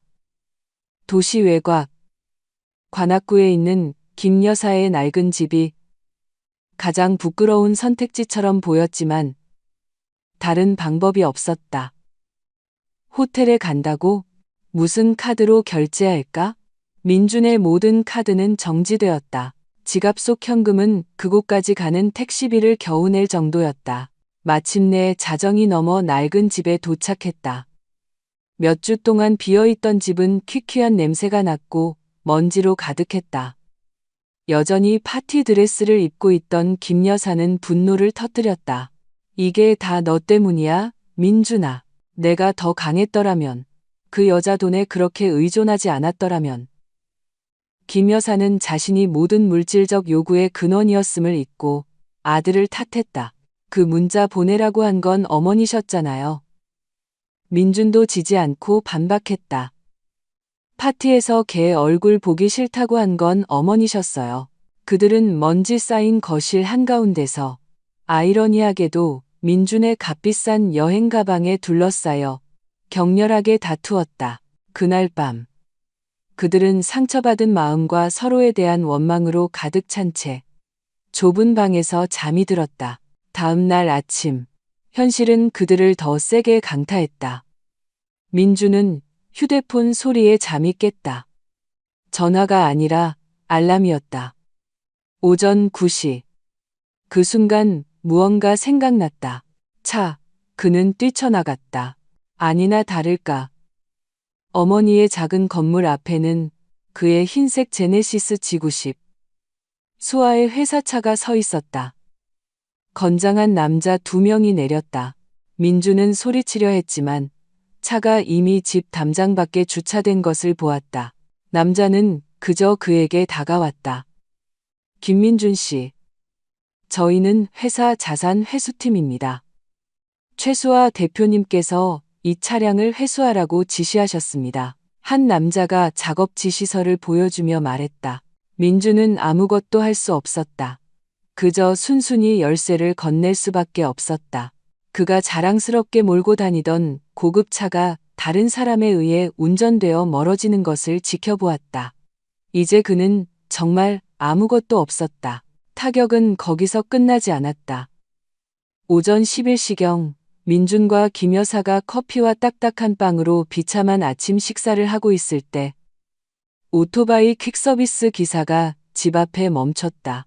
김민준 씨와 김 여사님 앞으로 온 서류입니다. 민주는 마지못해 나갔다. 기사는 그에게 2개의 두툼한 갈색 봉투를 건넸다. 하나는 그를 위한 것, 다른 하나는 그의 어머니를 위한 것이었다. 김 여사는 의심스럽게 봉투를 받아 거칠게 찢었다. 안에 있는 편지 상단의 로고를 보고 그녀의 눈이 휘둥그레졌다. 한남동 부동산. 그녀는 낮은 목소리로 읽었다. 공식 통지서였다. 최수아 씨가 제기한 분쟁과 대금 지불 거부로 인해 매매 계약이 취소되었음을 알리는 내용이었다. 이미 지불된 계약금의 상당 부분은 위약금과 취소된 파티로 인한 손해배상 비용으로 몰수될 것이라고 적혀 있었다. 집이 날아갔어. 김 여사가 힘없이 속삭였다. 민주는 그녀의 말을 듣지 못했다. 그는 자신의 봉투에 정신이 팔려 있었다. 봉투는 더 두꺼웠다. 서울의 유명 법무법인 로고가 있었다. 봉투를 열자 심장이 미친 듯이 뛰었다. 이혼 소장. 단어가 눈에 확 들어왔다. 민주는 떨리는 손으로 페이지를 넘겼다. 단순한 이혼이 아니었다. 재산 분할 청구 소송이었지만 수아와 그녀의 변호사는 매우 철저하게 준비했다. 소장은 명확하게 상세히 기술되어 있었다. 수아는 남편과 그 가족에 의한 부당한 대우, 사기, 재정적 착취를 근거로 이혼을 요구했다. 가장 끔찍한 것은 첨부 서류들이었다. 수십 페이지에 달하는 수아의 계좌에서 민준과 김 여사의 계좌로 수십억 원이 흘러간 것을 보여주는 은행 거래 내역서 사본, 집값 지불 이체 증명서, 모든 케이터링 및 장식 비용 지불 증명서, 결혼 훨씬 전에 구입한 아파트와 회사 자산의 등기부 등본 사본이 있었다. 그리고 청구 내용은 명확했다. 수아는 엄격한 재산 분할을 요구했다. 그녀의 모든 특유 재산은 건드릴 수 없었다. 부부 공동재산에 관해서는 민준이 수입이 없었으므로 거의 전무했지만 수아는 분할할 용의가 있다고 했다. 하지만 가장 파괴적인 것은 수아가 민준에게 그가 누렸던 모든 회사, 복리후생을 개인 부채로 간주하여 반환하라고 요구한 것이었다. 민준은 더러운 테라스 바닥에 주저앉았다. 민준아, 내 편지에는 뭐라고 쓰여 있니? 아들의 창백한 얼굴을 보고 김 여사가 다급하게 물었다. 민준은 말없이 서류를 건넸다. 김 여사는 읽었다. 모든 법률 용어를 이해하지는 못했지만 이혼 소송과 손해배상 청구라는 단어는 이해했다. 잠시 꺼졌던 분노가 김 여사 안에서 다시 폭발했지만 화를 내는 것이 문제를 해결하지 못한다는 것을 알았다. 전술을 바꿔야 했다. 그녀의 교활함이 작동하기 시작했다. 아니야. 김 여사가 속삭였다. 눈을 가늘게 떴다. 걘 이럴 수 없어. 걘 아직 널 사랑해. 민준아. 단지 화가 났을 뿐이야. 화가 났다고요? 우리를 파산시키고 있잖아요, 어머니. 그럼 그 화를 풀어줘야지. 김 여사가 말했다. 기괴한 아이디어가 머릿속에 형성되었다. 용서를 빌어야 해. 걔 마음을 다시 약하게 만들어야지. 이 어미가 걔 앞에 무릎을 꿇을게. 걔 앞에서 울게. 걘 착한 애야. 시어머니가 무릎 꿇는 걸 보고 참지 못할 거야. 민주는 어머니를 쳐다봤다. 그가 무엇을 계획하는지 정확히 알았다. 진심 어린 사과가 아니라 연극이었다. 하지만 다른 선택지가 있었을까? 그날 오후 두 사람은 허름한 옷을 입고 택시를 타고 수아의 회사로 갔다. 김 여사는 더 애처롭게 보이려고 일부러 머리를 헝클어뜨리기까지 했다. 그들은 패션 회사의 웅장한 로비에 도착했다. 민준과 김 여사의 초라한 모습을 보고 접수 데스크 직원이 즉시 그들을 막았다. 누구를 찾으십니까? 최수아 대표님을 뵈러 왔습니다. 제가 남편인 김민준입니다. 최 대표님은 회의 중이십니다만 성함이 이미 목록에 있네요. 접수원이 컴퓨터 화면을 보며 말했다. 김민준님과 김 여사님은 출입 금지 명단에 있어 회사에 들어오실 수 없습니다. 뭐라고? 민준이 접수 데스크를 쳤다. 바로 그 순간 딩 소리와 함께 엘리베이터 문이 열렸다. 수아가 2명의 임원을 동반하고 나왔다. 그녀는 위풍당당해 보이는 네이비색 정장을 입고 있었다.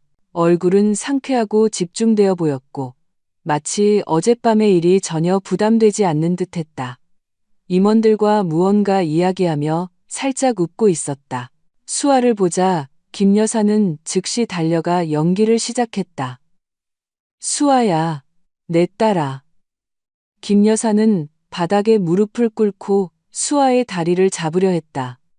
내가 잘못했다, 얘야. 내가 잘못했어. 김 여사는 울부짖으며 소리쳐 로비 전체의 시선을 끌었다. 지나가던 직원들이 즉시 멈춰서서 수군거렸다. 내가 죄인이다. 내가 미쳤었어. 민준이랑 이혼하지 마라. 얘야. 걔가 너무 힘들어해. 우리 좀 봐. 우리가 이렇게 비참하잖니. 제발. 용서해다오. 민준은 그녀 뒤에 서서 할 수 있는 가장 슬프고 설득력 있는 표정을 지었다. 수아는 멈췄다. 미소가 사라졌다. 그녀는 발치에서 뒹구는 사람을 내려다보았다. 김 여사를 보고 민준을 보았다. 그녀의 눈에는 동정심한 조각도 없었다. 오직 깊은 혐오감만 있었다. 그녀는 한숨을 쉬고 임원에게 말했다. 송 팀장님, 보안팀 좀 불러주세요. 수아야, 나야, 엄마야. 김 여사가 더 크게 소리쳤다. 수아는 몸을 약간 숙였지만 김 여사를 일으켜 세우기 위해서가 아니었다. 그녀는 시어머니의 가짜 눈물로 가득 찬 눈을 똑바로 쳐다봤다. 당신은 제 어머니가 아닙니다. 수아가 낮은 목소리로 말했지만 그녀의 목소리는 조용한 로비에서 선명하게 들렸다. 제 어머니는 저에게 존엄과 정직에 대해 가르치셨어요. 당신은 단지 제 돈을 원했을 뿐이죠. 수아는 몸을 바로 세우고 말했다. 이 값싼 연극은 끝났습니다. 2명의 보안 요원이 재빨리 다가왔다. 무슨 일이십니까, 대표님? 이 2사람 건물 밖으로 내보내세요. 수아의 목소리는 다시 평범하고 전문적으로 돌아왔다. 다시는 제 회사 건물에 발을 들여놓지 못하게 하세요. 절대로. 알겠습니다, 대표님. 경비원들이 김 여사와 민준의 팔을 잡았다. 아니, 나. 수아야. 너 천벌 받을 거야. 갑자기 김 여사의 울음이 그치고 얼굴이 끔찍한 분노의 가면으로 변했다. 그녀의 연극은 순식간에 들통났다.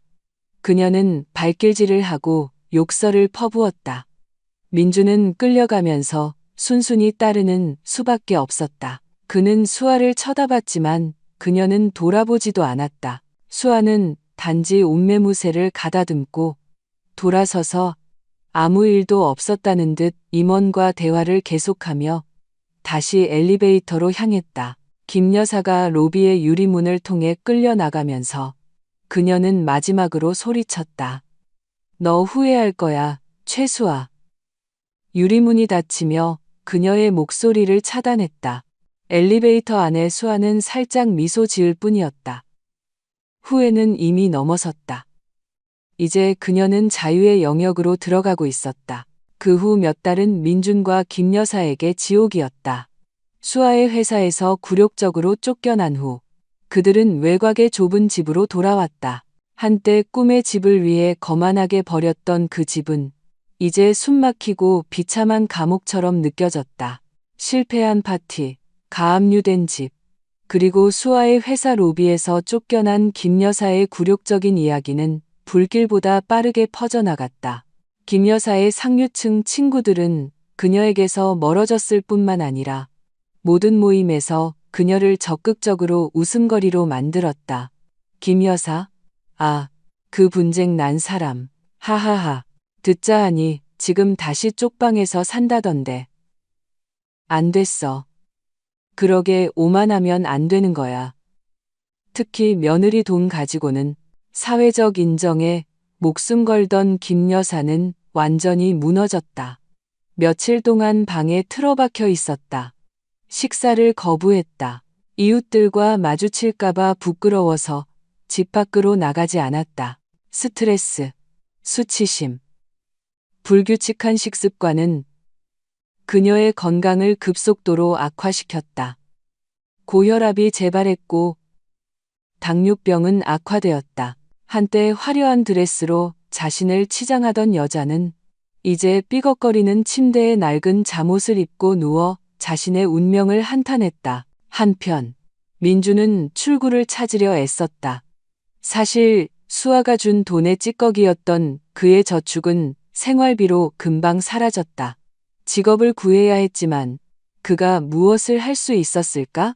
수아의 회사에서 마케팅 이사라는 직함은 단지 허울뿐이었다. 그는 실제로 일해본 적이 없었고 실질적인 기술도 없었다. 민주는 이사 경력을 허위로 기재한 이력서를 여러 회사에 보냈다. 몇 번의 면접 기회를 얻었지만 모두 실패로 끝났다. 경험 많은 면접관들은 눈앞의 남자가 텅 비었다는 것을 금방 알아차렸다. 김민준 씨 이력서에 수출을 200% 증가시켰다고 되어 있는데 구체적으로 어떤 전략을 사용했는지 설명해 주시겠습니까? 유럽 시장은 어떻게 분석하셨나요? 한 회사의 인사팀장이 물었다. 민주는 더듬거렸다. 물론이죠. 열심히 일하고 트렌드를 봤습니다. 네, 인터넷에서 트렌드를 봤죠. 면접관은 살짝 미소 짓고 서류철을 닫았다. 알겠습니다. 김민준 씨, 저희가 연락드리겠습니다. 물론 연락드리겠습니다는 당신은 탈락입니다의 보편적인 암호였다. 수십 번의 거절 끝에 민주는 절망하기 시작했다. 눈높이를 낮출 수밖에 없었다.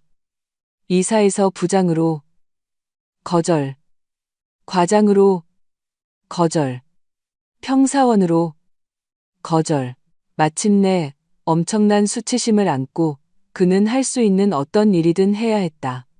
그는 일일 할당량이 숨통을 조이는 렌터카로 플랫폼 택시 운전을 시작했다. 그가 즐겼던 호화로운 삶, 고급 차, 비싼 시계, 고급 레스토랑에서의 식사는 이제 먼 꿈처럼 보였다. 그의 현실은 담배 냄새 나는 렌터카에 앉아 몇 시간 동안 손님을 기다리는 것이었고 종종 기름값과 한 끼 식사비를 겨우 벌어 집에 돌아왔다. 좁은 집은 영원한 전쟁터가 되었다. 병든 김 여사는 점점 더 까다롭고 짜증스러워졌다. 육체적으로나 정신적으로 지친 민준도 쉽게 폭발했다. 민준아, 돈은 어딨니? 내 약이 다 떨어졌어. 넌 대체 무슨 일을 하는 거니? 엄마 약값도 못 벌어오고. 김 여사가 침실에서 소리쳤다. 돈.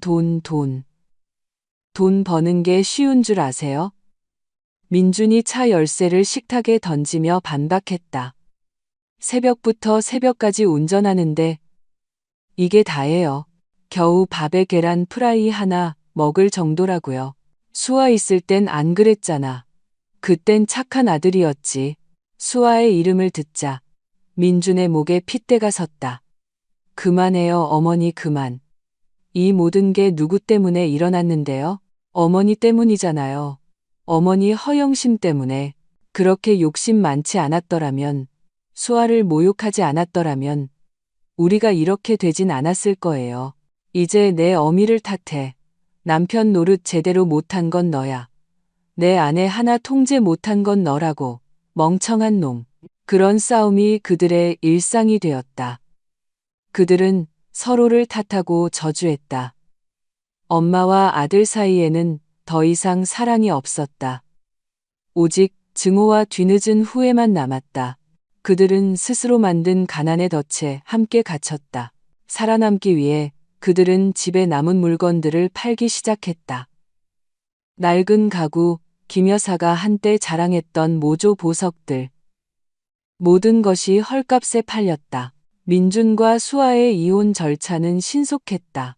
수아는 자신의 권리 외에는 아무것도 요구하지 않았다. 그리고 모든 자산이 원래 그녀의 것이었기 때문에 민준은 자신의 여행 가방, 더미와 수아의 변호사가 청구한 회사, 복리후생 관련 부채 더미 외에는 아무것도 없이 결혼을 끝냈다. 어느 날 오후 하루 종일 승객을 태우고 푼돈을 번 후 민준은 렌터카를 길가에 세웠다. 그는 피곤하고 배고팠다. 소셜미디어를 보며 잠시 마음을 달래려고 휴대폰을 열었다. 바로 그때 유명 뉴스 계정의 게시물을 보았다. 인터뷰 영상이었다. 너무나 잘 아는 얼굴이 작은 휴대폰 화면에 나타났다. 수아였다. 수아는 매우 달라 보였다. 더 빛나 보였다. 옷차림과 태도는 더욱 우아해 보였다. 그녀는 유명 비즈니스 프로그램에서 인터뷰를 하고 있었다. 최수아 대표님, 축하드립니다. 최근 밀라노의 유명 패션 브랜드와 올해 최대 수출 계약을 체결하셨다고 들었습니다. 진행자가 물었다. 화면 속 수아는 미소 지었다. 차분하고 자신감 있는 미소였다. 감사합니다. 모두 저희 팀의 노력 덕분입니다. 최근 친환경 재활용 소재를 이용한 새로운 패션 라인을 론칭했는데 유럽 시장의 반응이 아주 좋습니다. 사업에서도 성공하시고 아주 행복해 보이시는 롤모델이십니다. 비결이 무엇인가요? 아시다시피 최근 사생활에 힘든 시기를 겪으셨는데요. 수아는 가볍게 웃었다. 힘든 시기요? 저는 그렇게 보지 않아요. 정화 과정이었다고 생각해요. 때로는 방이 다시 깨끗하고 상쾌해지려면 쓰레기를 버려야 하죠. 제 비결은 간단합니다. 제가 통제할 수 있는 것에 집중하고 짐이 되는 것은 놓아주는 것이죠. 민주는 떨리는 손으로 휴대폰 화면을 껐다. 쓰레기를 버린다, 짐을 놓아준다. 그것은 그였다. 그와 그의 어머니는 수아의 눈에 쓰레기였다. 그는 차의 핸들을 쳤다. 수아에게 화가 난 것이 아니었다.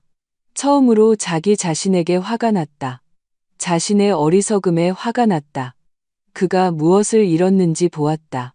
그는 다이아몬드를 가졌지만 웅장하고 텅 빈 집을 찾기 위해 그것을 버렸다. 그리고 이제 그는 아무것도 없었다.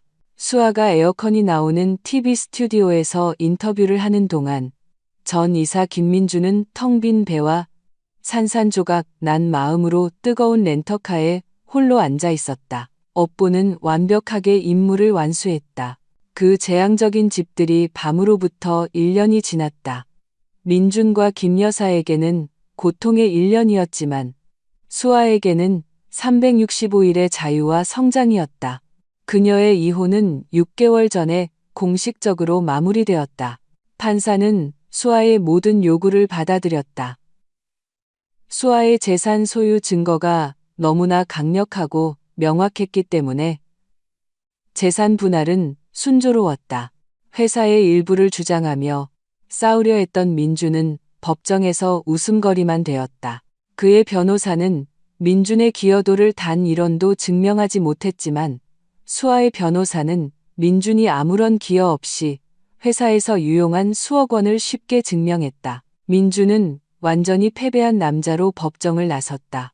독이 되는 결혼이라는 짐에서 벗어난 수아는 모든 에너지를 두 가지에 쏟아부었다. 그녀의 사업과 그녀 자신의 행복.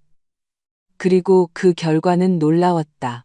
민준이 휴대폰에서 본 친환경 패션 라인은 국제적인 성공을 거두었다. 그녀의 회사는 기하급수적으로 성장했다. 2개의 새로운 공장을 열고 수백 명의 직원을 고용했다. 그녀는 단지 회복한 것이 아니었다. 이전보다 훨씬 더 높이 날고 있었다. 지금의 수아는 다른 사람이었다. 여전히 부드러운 목소리의 여자였지만 이제는 흔들리지 않는 자신감과 결단력의 아우라를 가지고 있었다. 더 이상 결정을 내릴 때 주저하지 않았다. 모든 사람을 기쁘게 하려 애쓰지 않았다. 그녀는 자신의 자존감이 다른 사람, 특히 민준 같은 남자나 김 여사 같은 시어머니의 승인에 의해 결정되지 않는다는 것을 배웠다. 회사의 성과와 자유의 1주년을 기념하기 위해 수아는 행사를 열기로 결정했다. 김 여사가 원했던 것과 같은 허영심으로 가득 찬 사교 파티가 아니었다. 그녀는 훨씬 더 의미 있는 장소, 그녀가 조용히 후원해 온 보육원이자 양로원에서 감사 행사를 열었다. 보육원의 강당은 소박하지만 활기차게 장식되었다. 수입꽃이나 수천만 원짜리 고급 케이터링은 없었다. 대신 색색의 풍선, 큰 케이크, 그리고 그녀가 후원하는 한부모 가정의 홈메이드 케이터링, 업체에 주문한 수백 개의 맛있는 도시락이 있었다.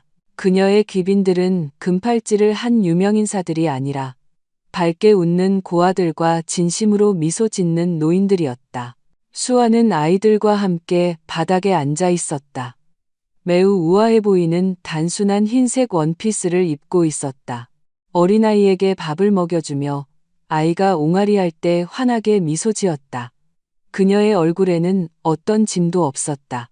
오직 평화만 있었다. 저는 이 자리에 수아가 짧은 연설을 하며 말했다. 회사의 대표로서가 아니라 감사를 나누고 싶은 한 사람으로서 서 있습니다. 지난 1년은 저에게 많은 것을 가르쳐 주었습니다. 특히 놓아주는 것에 대해서요.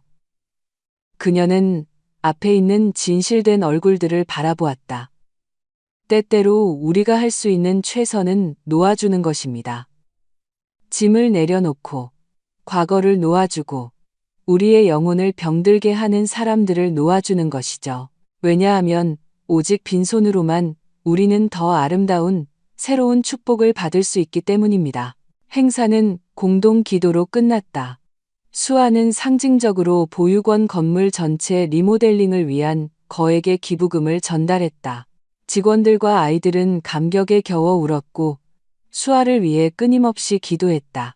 거의 같은 시간, 먼지 많고 더운 도시의 다른 한 구석, 무료 급식소, 금요일 배식이라는 간판이 걸린 허름한 건물 앞에 긴 줄이 있었다. 낡은 옷을 입고 지친 얼굴과 텅 빈 시선을 한 사람들이 빈 그릇이나 도시락 통을 들고 조용히 기다리고 있었다. 그 줄 한가운데에는 대조적이지만 똑같이 비참한 두 사람이 있었다. 병색이 완연한 마른 노파가 낡고 비뚤어진 스카프를 한 젊은 남자에게 기대고 있었다. 바랜 티셔츠를 입은 남자는 멍한 시선으로 앞을 바라보고 있었다. 김 여사와 민준이었다. 이것이 그들의 새로운 현실이었다.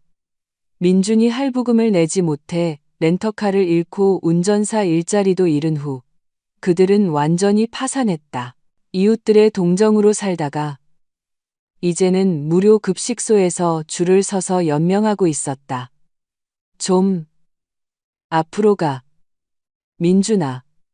배고프다. 김 여사가 불평했다. 목소리는 약했지만 여전히 퉁명스러운 어조가 남아 있었다. 참으세요, 어머니. 줄은 항상 길어요. 민준이 대답했다. 목소리에는 감정이 없었다. 이게 다 너 때문이야. 그때 네가 그렇게 멍청하지만 않았어도. 어머니. 민준이 처음으로 말을 잘랐다. 분노가 아니라 깊은 피로감으로 그녀를 가로막았다. 이제 그만하세요. 아무 소용없어요. 그냥 줄이나 서세요. 진종 그렇카. 곧 우리 차례예요. 김 여사는 민준의 목소리 톤에 놀라 입을 다물었다. 아들을 보고 줄을 보았다. 마침내 깨달았다. 더 이상 탓할 사람도 남은 것도 없었다. 이것이 모든 것의 끝이었다. 보육원으로 돌아와서 행사는 끝났다. 수아는 아름다운 정원을 홀로 거닐며 부드러운 저녁 바람을 즐기고 있었다.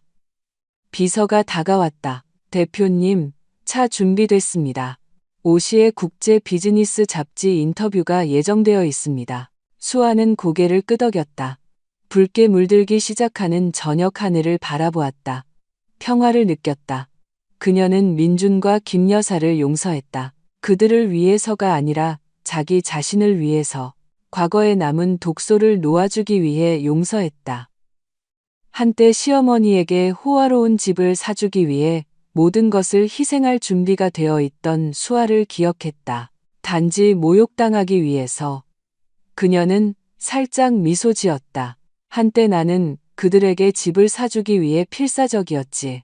그녀는 운전기사가 필요 없었기에 자신의 차 문을 열며 생각했다. 하지만 그 대가로 신은 나에게 훨씬 더 비싼 것을 주셨어. 신은 나에게 그들이 결코 가압류할 수 없는 궁전을 주셨지. 자유라는 이름의 궁전을. 그녀는 차에 올라타 스카프를 고쳐 매고 자신이 직접 만든 미래를 향해 운전했다.